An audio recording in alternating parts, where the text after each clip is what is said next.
ሐረግ ክፍል 112 ናታን የፂን እስር ቤት መግባት ሰማ። ከዛ እስር ቤት ሆኖ ያዙኝ ልቀቁኝ እያለ በመጮህ እህቴ እንዴት ልትታሰር ትችላለች? ማን ነው ያሰራት? ልቀቁልኝ እያለ መጮህ ጀመረ። ከዛ ኤፍራታም ደግሞ አቤልን በማስፈራራት ፂን ማስፈታት እንዳለበት አስጠነቀቀችው። ኤፍራታ አቤልን አንተ ጋር ያለው ቪዲዮ አንተ ጋር እንዳለ ይቅርና ስለ ነገሩ እንኳን ብታውቅ ያፌት ምን እንደሚያደርግህ መገመት አያቅትም። እንኳን ላንተ ይቅርና ለእናትህም ቢሆን አይመለስም። ስለዚህ እዚህ ቤት እንድትቆይ ከፈለግህ ፂን ሄደን ማስፈታት ይኖርብናል። ያ ካልሆነ ግን ምርጫው ያንተ ነው በማለት አስፈራራችሁ። ሰላም ሰላም፣ ጤና ይስጥልኝ ውድና የተከበራችሁ ውድ የቻናሌ ቤተሰቦች እንኳን ደህና መጣችሁ። ላይክ ሰብስክራይብ እያደረጋችሁ ቤተሰብ ሁኑ። አቤልም ምንም አይነት አማራጭ ስለሌለው ከዛ በኤፍራታ ሀሳብ ይስማማና ፂን ለማስፈታት ወደ ፖሊስ ጣቢያ ይሄዳሉ። ፖሊስ ጣቢያም ሄደው ፂን በስህተት እንዳሳሰራት እና እሷ እንዳልወጋቸው ይናገራል። ከዛ በኋላ ፂ ከእስር ቤት ትወጣለች። ከእስር ቤት ከወጣች በኋላ ወንድሟን ለመጠየቅ ወደ ናታን ጋር ይሄዳሉ።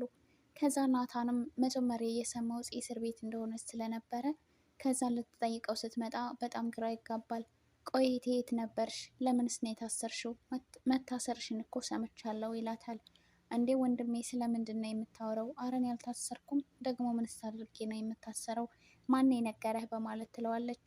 እሱም ሉሊት እንደነገረችው ቢነግራትም ነገር ግን ደግሞ እውነቷን እንደሆነ እንዳመናት ይነግራታል። ግን እሷ ፈጽሞ እስር ቤት እንዳልገባች ታሳምነዋለች። ከዛ ኤፍራታም የኔ ናታን ደህና ነህ ብላ ትጠይቀዋለች። ናታን ኤፍራታ መታ ስለጠየቀችው በጣም ደስ ብሎታል። ግን እንዴት እዚህ ልትመጪ ቻልሽ? ያፌት አላየሽም እንደ ይላታል። አይ አላየኝም፣ በቃ አሁን መሄድ ይኖርብኛል ትለዋለች። በቃ አሁን ደህና ነሽ ተሽሎሻል ብሎ ከጠየቃት በኋላ አዎ እኔ በጣም ደህና ነኝ ትለዋለች። አቤልም አሁን ምንም የሚያስፈራራበት ነገር የለውም። ምክንያቱም ኤፍራታ የእያንዳንዱን እርምጃውን ስለምታውቅና የሚያወራቸውን ነገሮች ሁሉ በቪዲዮ ቀርጻ ስላስቀመጠችበት በዛ እያስፈራራችው ነው። ግን ኤፍራታ አልቀረጸችውም፣ ነገር ግን እያስፈራራችው ነው። እሱም ደግሞ እንደቀረጸችው ስለሆነ የሚያውቀው ምንም ነገር አማራጭ የለውም። ያፌትም አቤልን ከቤት ለቆ እንዲሄድ ነግሮታል። ግን ደግሞ ኤፍራታ እዚህ መቆየት አለበት ስትል ተናግራለች። ኤፍራታም አቤል ቤት ውስጥ እንዲቆየ የፈለገችው ለራሷ ጥቅም እንጂ እውነትም አቤልን ፈርተው አይደለም። ያፌት ገኔን ከፍ ዝቅ አድርጎ ሲናገራት አንቺ እኮ የዚህ ቤት ሰራተኛ ነሽ እንጂ ስለምንም ነገር አያገባሽም ብሎ ሲናገራት፣ ኤፍራታ ደግሞ እናቴን እንዴት እንደዚህ ትናገራታለህ ብላ ያፌት ላይ ትጮህበታለች።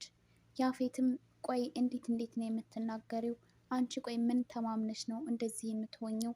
ታይ ግን ብትጠነቅቂ ይሻልሻል። ያ ካልሆነ ግን በራስሽ ፈርደሻል ማለት ነው። የማደርገውን እኔ ያውቃለሁ በማለት ያስፈራራታል። ኤፍራታም አሁን ያፌትን ፊት ለፊት ለመጋፈጥ ሞክራለች። ምክንያቱም ከእንግዲህ በኋላ በምንም አይነት ነገር አልፈራህም፣ አንተ በጣም ጨካኝም እንደሆንክና ምንም ነገር ከማድረግ ወደኋላ እንደማትል አውቃለሁ። ነገር ግን ከዚህ በኋላ አንተን ፈርቶ እና ለአንተ ታዛዥ መሆኑ መቆየት በጣም ሰልችቶኛል። ሁሉንም ነገር ፊት ለፊት ለመጋፈጥ ወስኛለሁ። ምንም አታመጣም። አንድ ነገር አደርጋለሁ ብትል ዶክተሩን አንተ እንደገደልከው ለፖሊሶች ሄጄ አመለክታለሁ። ስለዚህ ፖሊሶቹ ደግሞ አንተ ምን አይነት ሰው እንደሆንክ በደንብ ስለሚያውቁ ከዛ ትኩረታቸውን ወደ አንተ ያደርጋሉ ማለት ነው። ከዛ የኔ ናታን ነፃ ይሆናል። ስለ አንተ ደግሞ በጣም ብዙ መረጃዎች አሉኝ። እነዛን ሁሉ ለፖሊስ ከሰጠሁኝ አንተም እስር ቤት ትገባለህ። ስለዚህ ምንም ነገር ለማድረግ እንዳትሞክር ብላ ትይዘዋለች። ያፌትም በጣም ይናደድባታል። ያፌት ላይ አሁን እየተሸነፈ ይመስለኛል። ምክንያቱም ያፌት ላይ የሚወረወሩ ብዙ ነገሮቹ በዝተዋል። ያፌት አሁን በዙሪያው ያሉ ሁሉ ጠላቶቹ ናቸው። በባለፈው ክፍል ላይ ያያችሁት ፖሊሱ ተገድሎ ነበር። ነገር ግን ፖሊሱ አልሞተም።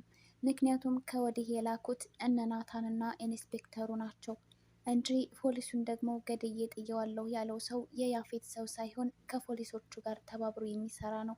ስለዚህ ከሱ ብዙ መረጃዎችን ለማግኘት የተጠቀሙበት ዘዴ ነው እንጂ እውነትም የያፌት ሰው አይደለም። ስለዚህ ያፌት አሁን በጣም በብዙ ጥልፍልፍ ውስጥ ገብቷል። በአሁኑ ያፌት ከምንም ችግር ማምለጥና ራሱን ነፃ ማድረግ አይችልም። ሉሊትም በባለፈው ክፍል ላይ ምግብ ሰርታ ለናታንና ለፄ ወስዳላቸው ነበር። ነገር ግን ምግብሽን እዛው አንቺ እያረፍሽ ብዩ እኛ አንፈልግም ብለው ሁለቱም መልሰዋት ነበር። ሉሊትም የሰራችውን ምግብ ወደ ቤት ይዛ መጥታ ለራሷ ራሱ ስትቀምሰው በጣም ይዘገንናታል። ምክንያቱም የሰራችው ምግብ ምንም እህል ቅጠል የማይል ነበር። በጣም አይጣፍጥም። በውሃ የተፈተፈተ እንጀራ የሚመስል ነገር ነበር። ከዛ ቤዛም ይሄን ተመልክታ በጣም ትስቅባታለች። እውነትም በጣም ባለሙያ ነሽ እያለች በራሷ ላይ ታፌዝባታለች። ቤዛም ኑኤልን ያፈቀረችው ይመስለኛል። ምክንያቱም በጣም ብዙ ትውስታዎችን ወደ ራሷ እያመጣች እያስታወሰች ነበር። ቆይ ለምንድን ነው በሱ በተደጋጋሚ ስለሱ የማስበው? እውነትም ሉሊት እንዳለችው ወድጀው ይሆን እንዴ በማለት ከራሷ ጋር ትነጋገራለች። ኑኤልም ቤዛን ሳያይ መዋልና ማደር በጣም ከብዶታል። ቤት ላይ ባጠር እየተንጠለጠለ ቤዛን ግቢ ላይ ወዳ ወዲህ ስትል ብዙ ጊዜ ይመለከታታል። ቤዛም አሁን ላይ ኑኤል በጣም እየናፈቃት ነው። ልደውልለት እንዴ እያለች ስልኩን አንስታ ግን ደግሞ ለመደወል በጣም ትፈራለች። እነሱ ለምንድን ነው የማይደውልልኝ እያለች በተደጋጋሚ ኑኤልን ታስባለች። ኑኤል ቤዛን በጣም ያፈቅራታል። ምክንያቱም ቤዛን ያወቀችው እሷ ኑኤልን ባወቀችበት ቀን ሳይሆን ገና ከድሮ ጀምሮ ኑኤል ቤዛን ያውቃታል። በጣም የሚያፈቅራት ልጅ ናት። እሷ ግን ይህን ነገር አታውቅም። በጣም ለብዙ ዓመታት ሳያያት ቢቆይም ነገር ግን አሁን ከብዙ ዓመት በኋላ አግኝቷታል። እና ፈጣሪ ሆይ ለምን ትቻት የነበረችን ሴት ለምን ድጋሜ ወደ ህይወት ያመጣ? ለእኔ ካልሆነች ለምን አመጣሃት? እያለ ወደ ፈጣሪውም ይማጸናል። አሁን ላይ የዲያራ እናት ወይም የኑኤል እናቱ ኑኤልን በጣም ትልቅ ወጥመድ ውስጥ ልታስገባው እየሞከረች ነው። እንግዲህ የኑኤል እናት ባሏንም ለማስገደል ወደኋላ ያላለች በጣም ገንዘብ ወዳድና ራስ ወዳድ ሴት ነች። ምክንያቱም ባሏንም ያስገደለችው ለገንዘብ ስትል ስለሆነ፣ አሁን ላይ ደግሞ ኑኤልም የእሷን ስራ ስለማይከተል የእሷን ድርጊት የምትሰራውን ስራ ሁሉ ስለማይቀበላት ኑኤልን በጣም ትጠላዋለች። አባቱንም እሷ እንደገደለችው ስለሚያውቅ እሱም ቢሆን እናቱን በጣም ይጠላታል። ነገር ግን ደግሞ እናት ስለሆነች ምንም ነገር ለማድረግ አልሞከረም። ለዲያራም ቢሆን የአባታቸው ገዳይ ኑኤል እንጂ እራሷ እንደሆነች አትነግራትም ነበር። አሁን ግን ሁሉንም ነገር ዲያራ ስለሰማች እናቷን ለተወሰነ ጊዜ አኩርፋት ነበር። አሁን ግን ናታን ከእስር ቤት እንድታስወጣላት እናቷን እየተለማመጠች ነው። ምክንያቱም እናቷ ምንም ነገር ለማድረግ ከፈለገች ምንም የሚያግዳትና የሚያቅታት ነገር ስለሌለ፣ ዲያራ ደግሞ ይሄንን ስለምታውቅ እናቷን ለመለማመጥ እየሞከረች ነው። ይቅርታም ጠይቃታለች። እናቷ ግን ይህንን ነገር በጭራሽ እንደማታደርግላትና ናታን ለሷ ምኗም እንዳልሆነ በተደጋጋሚ ትነግራታለች። ኑኤል አሁን ላይ በጣም ነው የሚያሳዝነው። እናቱ ትልቅ ወጥመድ ውስጥ ልትከተው ትሞክራለች። ነገር ግን እሱ የማያውቀው ወንድም ስላለው ወንድሙ ደግሞ በጣም ከብዙ ነገር ይጠብቀውና ይከላከለዋል።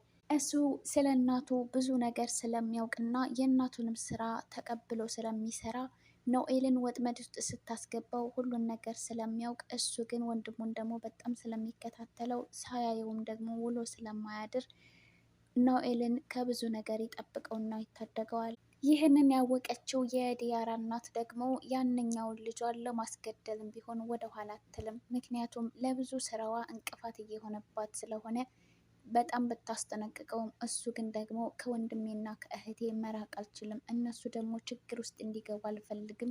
እኔ አንድ ጊዜ ገብቻለሁ፣ ግን እነሱ ደግሞ እንደዚህ እንዲገቡ አልፈልግም በማለት ሲናገራት፣ እሷ ደግሞ አንተ ከኔ በላይ ልትሆን አትችልም በማለት ለማስገደልም ትሞክራለች።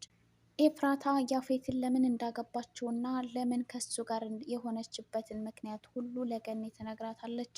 ገኒም ልጇ ይህንን ሁሉ ጉድ ተሸክማ እስከ ዛሬ ድረስ ለብቻዋ ስለኖረች በጣም ታዝንና ታለቅሳለች።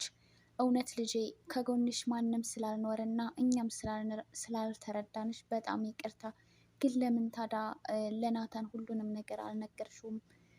ለምን እንደዚህ አደረግሽ ስላታለች። ኤፍራታም ሁሉንም ነገር ናታን ማወቅ እንደሌለበት፣ ይህንን ነገር ካወቀ ያፌትን ፊት ለፊት ለመጋፈጥም ቢሆን ወደኋላ እንደማይልና ለእኔ ሲል ችግር ውስጥ እንደሚገባ ስለማውቅ ነው። የኔ ናታን ደግሞ ምንም ነገር እንዲሆንብኝ አልፈልግም እና ለዛ ነው ምንም ነገር ያልነገርኩት። ነገር ግን ፂ ታውቃለች። እኔና ፂ ይህንን ነገር በደንብ ተመካክረን እየሰራን ያለ ነው። ነገር ግን ሌላ ሰው ማንም ሰው አያውቅም። ፂም አቤልን የወጋችው ይህንን ነገር ስለሚያውቅና ምናልባት አሳልፎ የሰጠው እሱ ሊሆን ይችላል። ከሱ ሌላ ማንም ሰው ስላልመሰላት ነው የወጋችው። ዶክተሩም የተገደለው በእኔ ምክንያት ነው እያለች ኤፍራታ ታለቅሳለች። ገኒም እንዴት ዶክተሩና አንቺ ደግሞ ምን አገናኛችሁ ትላለች። ምክንያቱም ዶክተሩ ስለ እኔ ብዙ ነገር የሚያውቀው ነገር አለ፣ ያንን ነገር ደግሞ ናታን ማወቅ አለበት ብሎ ወደ ናታን ሄዶ ስለነበረ ያፌት ደግሞ ይህን ስላወቀ ነው የገደለው።